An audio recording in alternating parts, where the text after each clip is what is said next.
Hey guys, it's Shelby and we're going over chapter 3. So this is a fairly easy chapter. Let's get straight into it. DNA normally happens on a cytosine paired guanine, and this silences it. So um, say I have a necklace and I tie it in a knot. I don't get to like it'd be really hard to untie it and wear it. So basically this tightens the DNA where it makes it um so wrapped up and knotted and tight that you just don't want to see it. And so it just becomes silenced. You don't wear that necklace out. Do you guys have any of those necklaces that just have a million knots in it and you just don't wear it out because it's just like I'm not even going to try to untie these knots out of this necklace. Yeah, that's the same thing with methylation. It's so tight and then it knots. It just the it can't be expressed. Um, yep, and what the thing with this is you really don't want tumor suppressing genes to be methylated because those kind of help with us not suppressing, um, not expressing tumors. So we really want those tumor suppressor genes to not be methylated. Not. Um, we want them to be expressed to keep us from expressing tumors. Histones. Basically, I wish they had a picture in this slide, but basically it's like a little disc that you wrap. Um, so if you think, I'm totally stuttering. Think about like a spool and thread. They normally wrap that thread around a spool. So a histone is basically that. It's just the protein that you wrap your DNA around. Chromatin, okay, that's just basically the DNA and the protein together. Easy. Non-coding RNAs. So those are RNAs that don't code for anything.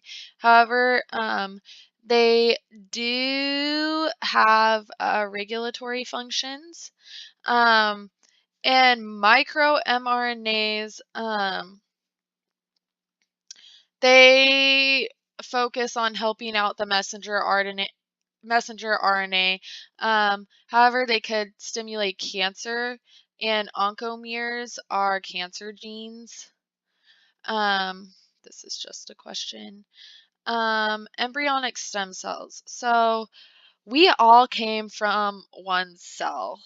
Well, yeah, so like stem cells. Like we came from one cell when our parents' two haploid cells met up, and then we got we ended up dividing and stuff, and we have stem cells. Those stem cells are going to differentiate into different things. That's what differentiates the cells in my eyeball compared to my toenail. My eyeball and my toenail definitely are not the same cell.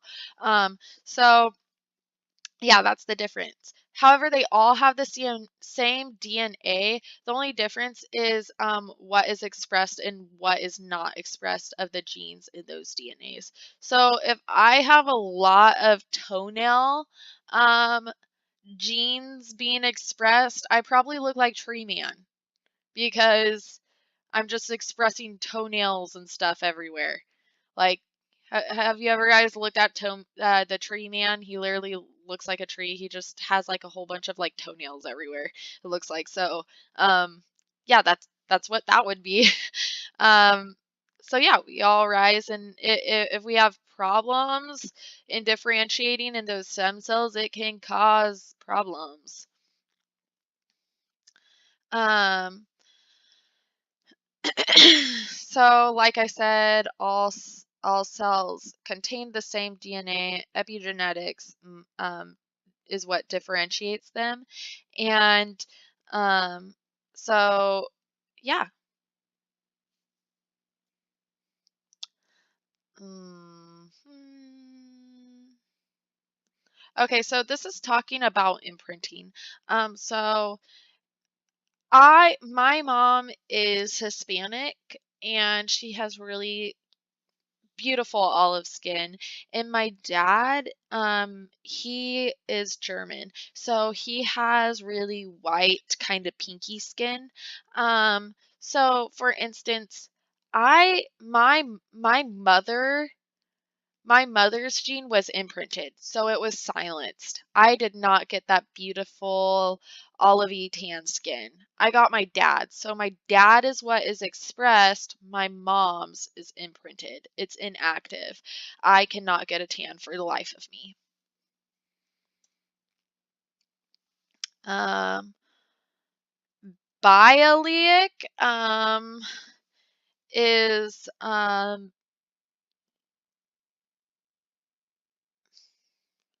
so when maternal and paternal are expressed, monoallelic is only one, and imprinted is when it's inactive.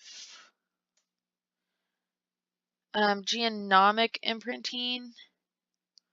Wow, I think, yeah, we didn't go over any of these in class, and this also is not on the learning objectives. Um, So if you imprint the mothers, you're going to have reduced offspring size. If you imprint the fathers, you're going to have increase. So if you're expressing your mom, you're going to be bigger. If you're expressing your dad, you're going to be smaller. So think of that backwards. So like imprint mom small, imprint dad big. Okay, Prader-Willi. So Prader-Willi is the deletion of the 15th chromosome from the father. Short, small hands, feet, obesity. Mark Schneider really went over that these guys love to eat. They love to eat their little bit on the thick side, shall I say. So clearly they're not going to have a long muscle tone because they got some cushion covering it. So they're a little thick and they are mentally challenged and shorter, small hands, feet, Now, Angelman syndrome, Schneider also said that with these guys, they see angels faster. So they really have more problems. And it's the deletion of 4 million on the 15th chromosome as well, but it's from the mother. And so seizure, mentally challenged. These ones have problems. So they say they see angels faster. So on the left, see their little thick guy, Prader-Willi, and on the right, yep, Beck with wide man. So I just hear wide, and that's what I got from Schneider. It's that they are large at birth. So yeah, he didn't really want us to go too in depth with that, but overexpression of IGF. So if they're wide, lots of growth. So just think a lot of insulin growth factor. Russell Silver is down regulation of IGF. So um, they it's the opposite of Beckman-Weidman. So I think of like a dime. A dime is really skinny, and it's like silvery. And so I'm like, oh, down regulation. So skinny is less. Where Beckman-Weidman, I think of more wide, more IGF. Epigenetics and nutrition. So actually, this is really trippy, but if, oh, that's my alarm saying I need to go to sleep because I have clinicals tomorrow. So basically, this is saying that, like whatever nutrition, like if you're smoking right now, that can have an effect on your children in the future. I mean, if your mom isn't eating well during pregnancy, that could cause it. That could cause obesity for you in the future. So it really plays a huge thing. I watched a video on epigenetics. They were actually talking about this, and it was like a mom during it was at the potato famine.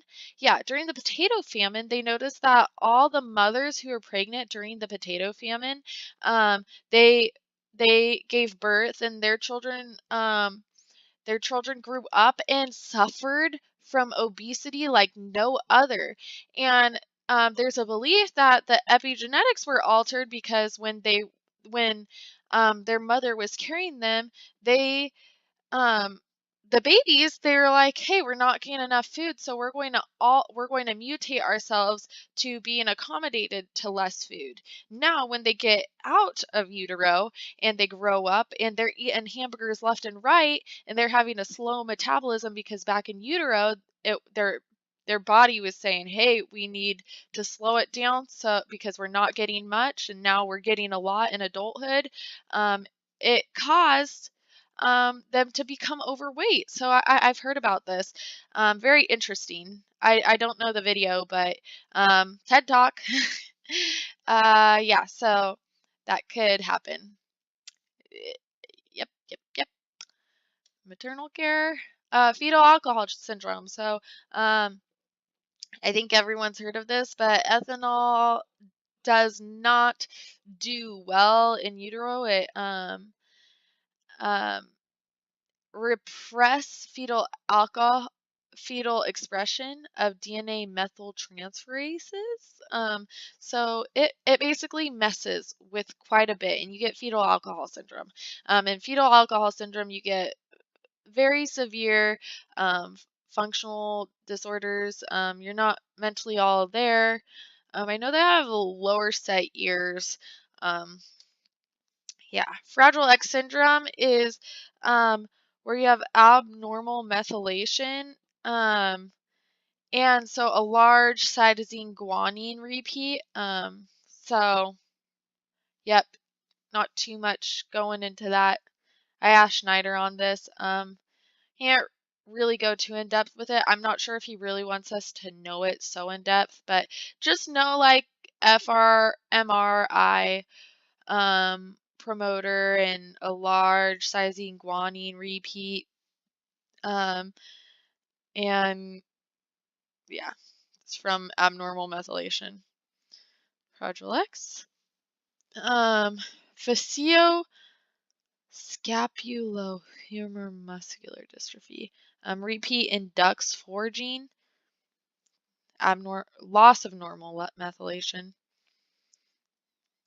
Uh, so moving on to twin studies, the reason why we back, I think in the Hitler days, they used to use twins to study oftentimes, um, because they have the same genes. They're genetically the same. So they now I think they well now not even now that it's past Hitler time, we still use twins, but um, in a less severe way, and we're just looking at the DNAs, say um, there's identical twins and one smokes and one doesn't. Um, there's some way uh, way big differences in how they're going to age. Also, I remember watching Mary Kate and Ashley Olsen, and I'm pretty sure Mary Kate was anorexic and Ashley wasn't. Um, and you would notice some like over time, now that they're like 30 or so, they're both very skinny, but you notice one of them looks a bit older, and um I'm not their doctor, so I don't know, but I'm pretty sure Mary Kate looks a little bit less there than Ashley does, because she was starving herself. Okay. Epigenetic information encoded by chemical modifications.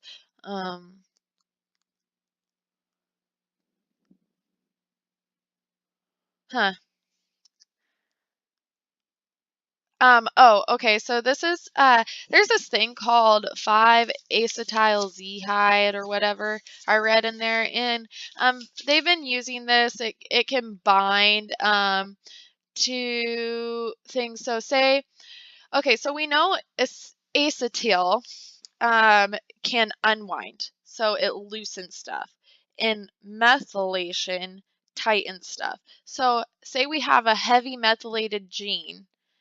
To fix it, we're going to add acetyl to where the methylation is, and so we're loosening that tightness from the methylation. I'm pretty sure that's what they're talking about here. Not for sure. Bisulfate conversion to prior DNA. Yeah, Schneider didn't really go over this one. BRCA1, breast cancer, RB1, rhinoblastoma. So it kind of, the initials kind of just go with it. I bet you could like really just figure it out, use common sense on those ones. Tumor cells typically exhibit hypomethylation. So like I was saying, so tumor cells, we're not being silenced like we should be. So we're below methylated. So we have low methylation. So when we have, if methylation is silencing, the opposite of silencing, because we're low on it, would be expressed. So if we have hypomethylation of tumor cells, we're going to express it more. So miRNAs bind to the ends of mRNAs and degrades and prevents translation. So it looks like they're inhibiting the mRNA's capability.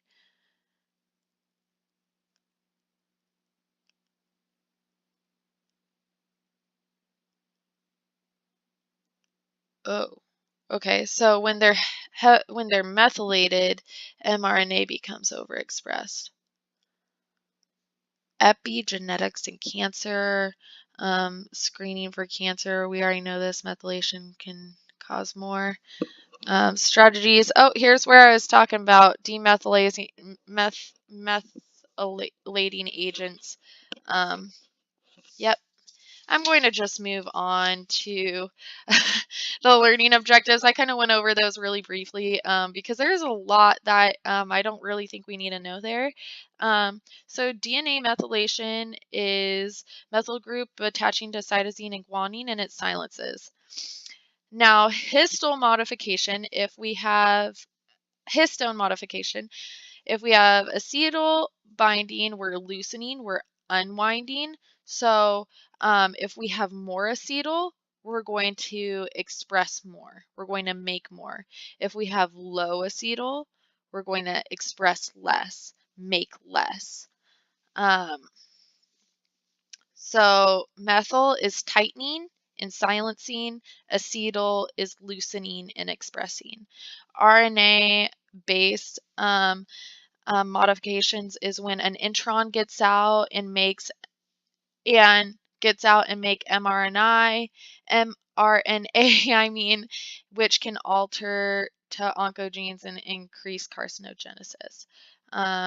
So the mRNA can degrade and become methylated, and then now our mRNA is being attacked and it's not being translated as well, and we got havoc. Describe the process of imprinting. This is where, like I said, I didn't get my mom's beautiful tan skin. She was imprinted, silenced, and my dad was expressed. Yep, and imprinted genes are heavily methylated. So that tan gene that is sitting in me somewhere, the Hispanic gene that's sitting in me, is heavy methylated because I am not expressing it whatsoever. unfortunately.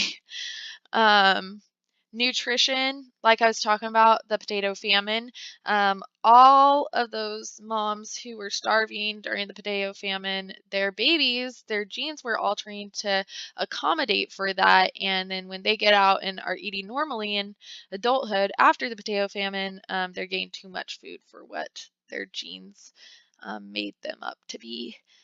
So maternal care, if you stress out a lot with having a baby, that could affect them when they reach adulthood. And ethanol, like drinking alcohol while you're pregnant, can cause uh, fetal alcohol syndrome. Not good. And it affects the DNA methyltransferases. Okay, all right, all done with that one.